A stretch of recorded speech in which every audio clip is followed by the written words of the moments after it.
Мы можем сказать про Гавала, что ён особа, ён громадянин, ён творца, ён дисидент, який став президентом, ён гуманист и ён европеец. Именно это Гавалу, Хартии 77, присвященная нашей сегодняшней вечере. Под его руководством наш народ начал долгий и сложный путь к демократии и уважению прав человека.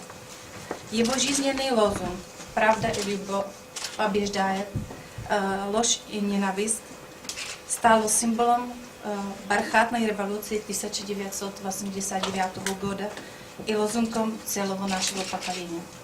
Первая его задача и первый смысл его деятельности был в реализации права личности на свободу. Свободу ценил Václav Havel как больше всего. Свободу и ответственность. И этот человек для меня был человек великой особы, человек Европы, человек, який стільки зробив не тільки для своєї країни, який стільки зробив для того, щоб слово «демократ» стало зрозумілим для країн посттоталітарних. Його можна лічити амбасадором Білорусі на Заході. Гавал вельми високо, вельми трапно написав про те, що наша Ніва – це остров незалежності. Сярод беларускай дыктатуры это была вялікая падтрымка. Мы ведаем, што апошні ліст, які Гавал напісаў перад сваёй смерцю, быў ліст беларускім палітвязням.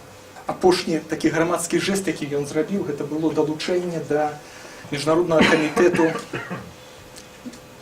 по вылучэнню Алеся Бяляцкага на Нобелевскую премию. Я не буду долго казать, потому что казать про Václav Гавала?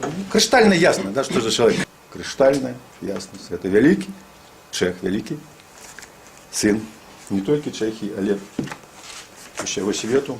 У 2008 году мы на Раді Панцэнтра вырашылі, каб хоць нейкім чынам аддзячыць, хоць крыху аддзячыць Václavu Гавалу за ўсё тое, што ён зрабіў для Беларусі, прыняць яго у ганаровыя сябры беларускага панцэнтра. З апошніх спраў Václava Гавала это заснаванне стыпендыі ягонага імя для журналіста, які будзе мець магчымасць працаваць нейкі час на радыё Свабода.